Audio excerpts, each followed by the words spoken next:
ഇപ്പൊ ഇവിടെ വന്ന് തോന്നിയതൊക്കെ വിളിച്ചു പറഞ്ഞ് ചാടി കളിച്ചിട്ട് ഒരു കാര്യമില്ല. എന്തിനാ വർഗീസേട്ട അവളിങ്ങനെ തൊണ്ട പൊട്ടിക്കണത്? ശെൽവത്തിന് ആരോ പൊക്കിന്ന് കമ്പനിന്ന് മാധവൻ വിളിച്ചു പറഞ്ഞപ്പോഴാ അറിഞ്ഞത്. പറഞ്ഞാ വിഷമാവൂല്ലോ എന്ന് കരുതിയിട്ടാ ഞാൻ. ആരുമല്ല, ചെയ്യിപ്പിച്ചത് അയാൾ തന്നെയാ, അമ്മയുടെ കോടീശ്വരപുത്രൻ മാണിക്യം. ഞങ്ങൾ രണ്ടുപേരും ഒന്നിച്ചപ്പോ അയാൾക്ക് ഭരണം പോയല്ലോ. ആ കലി തീർക്കാൻ ഏതോ തെണ്ടികൾക്ക് കാശ് കൊടുത്ത് അയാൾ തന്നെ ചെയ്യിപ്പിച്ച പണിയായത്. ചെയ്യിച്ചത് മാണിക്യം തന്നെയാണെന്ന് എന്താ നിനക്ക് ഇത്ര ഉറപ്പ്? ശത്രുക്കളുടെ കാര്യത്തിൽ കുറവൊന്നുമില്ലല്ലോ നിന്റെ പെണ്ണാങ്ങളൊക്കെ. ഇവളീ പറയുന്നത് പോലെ മാണിക്യം അങ്ങനെ ചെയ്യുമെന്ന് എനിക്ക് തോന്നല്ല. ഈശ്വര, ഇവിടെ നിന്ന് നെഞ്ചത്ത് കൈവച്ച് ഈശ്വരനെ വിളിച്ചിട്ട് വലിയ കാര്യമൊന്നുമില്ല. ചെന്ന് പറ അയാളോട് മര്യാദയ്ക്ക് ശെൽവത്തെ ഇറക്കി വിടാൻ. നിനക്ക് നിന്റെ പൊന്നാങ്ങളെ തടി കേടാകാതെ തിരിച്ചു കിട്ടണമെങ്കിൽ ചെല്ല്, നീ തന്നെ എന്നാ കാലിൽ വീഴ്. നീ തള്ളി പറഞ്ഞ കോടീശ്വരപുത്രന്റെ കാലില്. ഈ അമ്മ പെറ്റ കണക്ക് വെച്ച് നോക്കുമ്പോ അവനാണ് നിനക്ക് ആങ്ങള. ഒരു കാര്യം ഞാൻ പറഞ്ഞേക്കാം, കാശ് കൊണ്ടും കരുത്തുകൊണ്ടും ഈ സമയത്ത് ശെൽവത്തെ രക്ഷിക്കാൻ ഒരേ ഒരാളെ ഉള്ളൂ, രാജമാണിക്യം.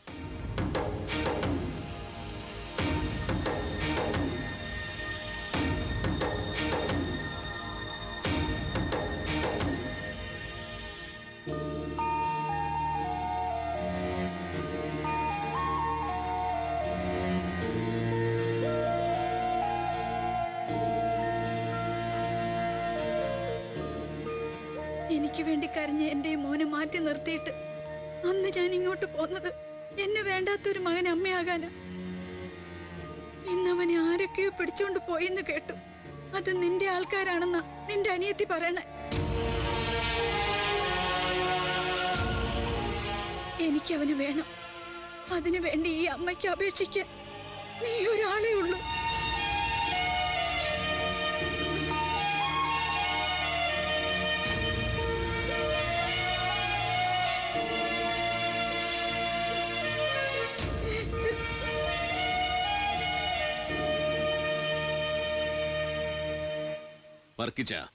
മാണിക്യത്തിന് ഞോണ്ടിയവനെ വയനാട്ടിലിട്ട് പണി കൊടുത്തു എന്നുള്ള സത്യം തന്നെയാ. പക്ഷെ അതിന് ഓർഡർ ഇട്ട ആ മകനെ ഞങ്ങളൊന്നും ചെയ്തിട്ടില്ല. പിന്നെ അവനെ ഞോണ്ടി ആരാണ്?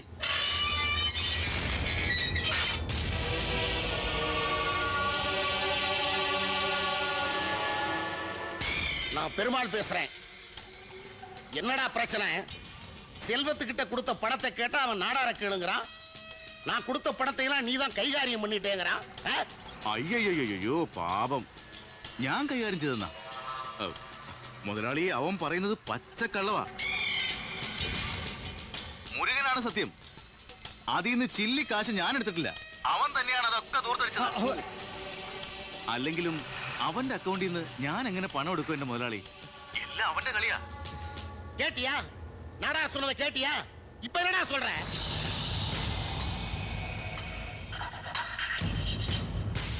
പെരുമാളെ, ഇത് ചതിയാ.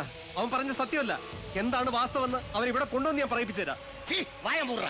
ரெண்டு பேரும் சேர்ந்து காசை வாங்கி கிசியில போட்டுட்டு எனக்கு ஆப்பு வைக்கணும்னு நினைக்கிறீங்களா? என்ன கேன பையன் நினைச்சிட்டு இருக்கிறியா நீ?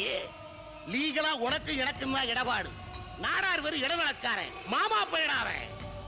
எனக்கு நீ போதும். உனக்கு உயிர் மேல ஆசை இருந்தா நீ கூப்பிட வேண்டிய அத்தனை பேரையும் கூப்பிட்டுக்க. உனக்கு தீர்காயுசு இருந்தா இந்த பெருமாளுக்கு வர வேண்டிய பணம் கடவுள் ரூபத்துல யாராவது கொண்டு வந்து தரும். இப்படி போ.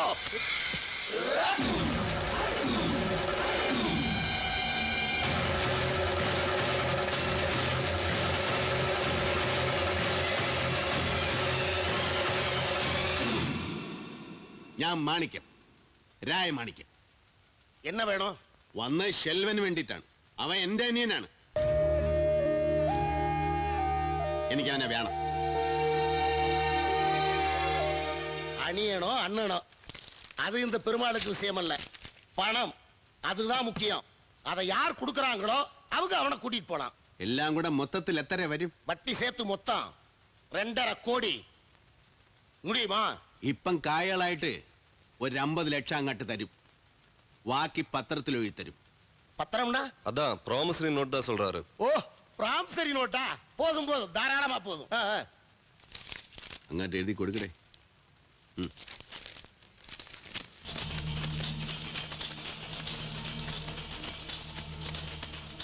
கடவுளே, இவ்வளவு சீக்கிரம் முடிச்சு கொடுத்துட்டியே. சார், ஒரு சைன் பண்ணுங்க.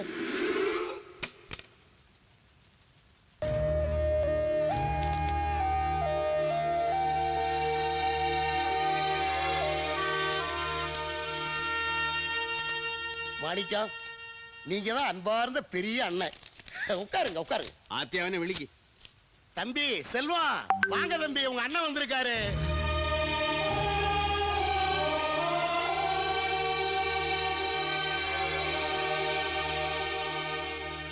ഇതെന്തൊരു പെരുമാള ഈ പാടുകള്? அது நம்ம புள்ளைய விளையாண்டது. ഏത് പുള്ളാള്? ഈ പുള്ളാളാ? ஆமா.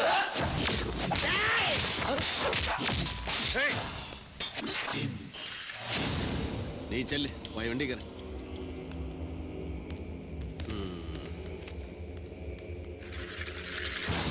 എരുമാളെ, നിന്റെ പണയിടപാട് പോലെയല്ല എന്റെ അടിയിടപാട്. കൊടുത്തത് കിട്ടിയില്ലെങ്കിലും കിട്ടിയത് കൊടുക്കാതിരിക്കൂല ഏട്ടാ. അതിപ്പോ പെരുമാളിനായാലും ശരി, പെരുന്നാളിനായാലും ശരി.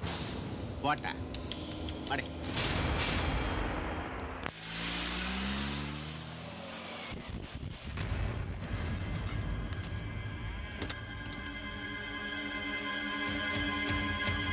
ഇറങ്ങ്.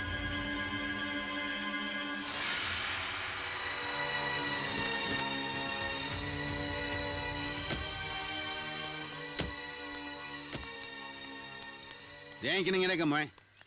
അമ്മയുടെ മുമ്പിൽ ഇങ്ങനെ ഒരു ത്യാഗം ചെയ്ത് കാണിക്കാനായിരിക്കും സ്വന്തം ആൾക്കാർ വിട്ട് പിടിച്ചോണ്ട് പോയത്. അവളുടെ തീനുള്ള മറുപടി നീ പറയണതാ ഞാൻ പറയണ?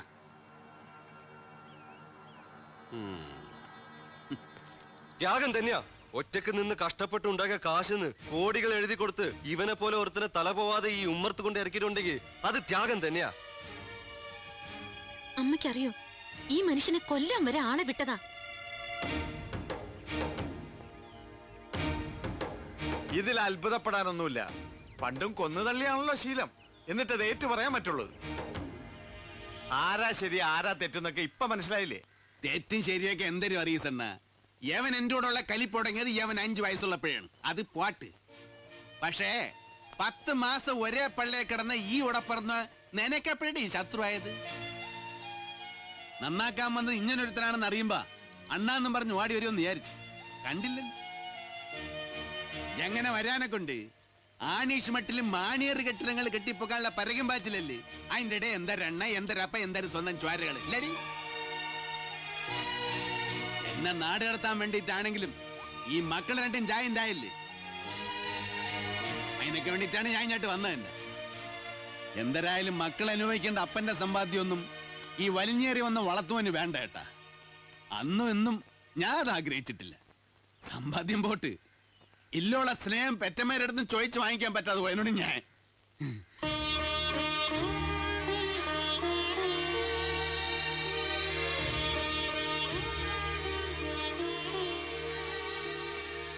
ഏട്ടൻ വാ. പറഞ്ഞ മനസ്സിലാവാത്ത ഇവരുടെ ഒക്കെ മുമ്പിൽ എന്റെ ഏട്ടൻ ചെറുതാവണ്ട. വാ.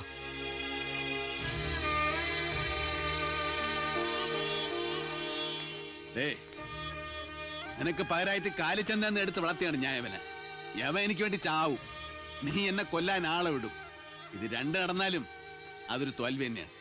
എനിക്ക് മാത്രമല്ല, എന്നോട് ഇങ്ങോട്ട് വരാൻ പറഞ്ഞില്ലേ നിങ്ങളുടെ കപ്പ ആദ്യത്തിനും. അതുകൊണ്ട് പോവേണം. വരട്ടാ.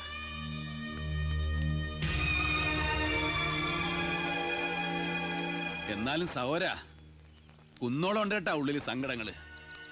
നിനക്കും വേണ്ടിയിട്ട് മാറ്റിവെച്ചാണ് ഞാൻ ഇടത്തേണിന്റെ കാഴ്ചകൾ. ഇതിന് പകരമായിട്ട് 10,000 കണ്ണ് മാറ്റിവെക്കാനുള്ള സ്ഥിതിയുണ്ട് ഇപ്പ. എന്നിട്ട് ഇത് ഇങ്ങനെ തന്നെ കൊണ്ടു നടക്കണത് മരണം വരെ എനിക്ക് എന്റെ അനിയനെ ഓർമ്മിക്കാൻ വേണ്ടിയാണ്.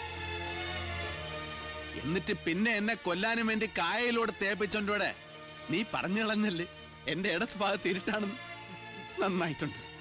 ഒരായുസ് മുഴുവൻ മേക്കണോ എന്റെ അടി കൊണ്ട് നടന്നാലും അവസാനം അറവ് കത്തി തന്നെ കഴുത്തില്. നമ്മളില്ലേ ഒന്നില് പഠിപ്പും വിവരമുള്ള നിങ്ങളെപ്പോലുള്ള ആളുകൾ മാണിക്കത്തോളം ചെറുതാകണം. അല്ലെങ്കിൽ പള്ളിക്കൂടം കാണാത്ത മാണിക്യം നിങ്ങളോളം വലുതാകണം. ഇത് രണ്ടും നടക്കാത്തടത്തോളം കാലം മാണിക്യത്തിന് ഇടപെടാൻ നല്ലത് പോത്തുകൾ തന്നെയാണ്. അതുകൊണ്ട് മാണിക്യം പോവേണം. വരി.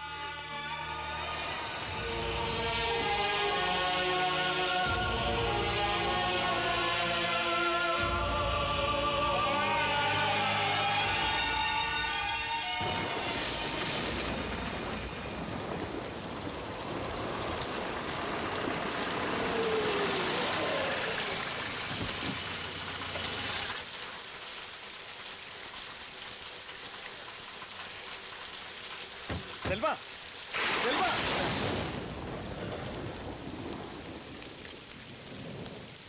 വേണ്ട വേണ്ടെന്ന് പലതവണ പറഞ്ഞിട്ടും ഇപ്പൊ തന്നെ കാണണമെന്നും പറഞ്ഞ് ചെയ്തു കൂട്ടിയതൊക്കെ ഏറ്റു പറഞ്ഞ് 1000 തവണ ഈ കാലി വീണതാ. ആ മുറ്റത്ത് വെച്ച് തന്നെ. ഒന്നും വേണ്ട, തിരികെ തന്ന അവകാശം അധികാരം ഒന്നും വേണ്ട. ഇനിയുള്ള കാലം ഈ ഏട്ടൻ്റെ അനിയനായി ജീവിക്കാൻ പോകരുത്. ഏട്ടൻ പോകരുത്. പോട്ടെ പോട്ടെ, കരയാതെ കരയാതെ കരയാതെ.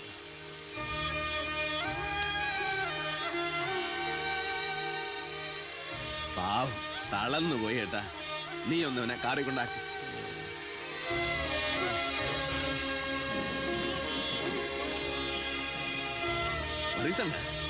ലവ എന്നെ വിളിച്ചേട്ടാ നിങ്ങള് ഏട്ടാന്ന്. എന്റെ ഉടയമ്പരാനെ ഇതൊന്നും കേൾക്കാനും കാണാനും അദ്യം ഇല്ലാണ്ട് പോയല്ലേ. എന്നാലും ഇത്തിരി നേരത്തെ ആയിപ്പോയി കേട്ടാ ആ പോക്ക്. നേരത്തെ പോയതല്ലല്ലോ, പറഞ്ഞയച്ചതല്ലേ. ആര്?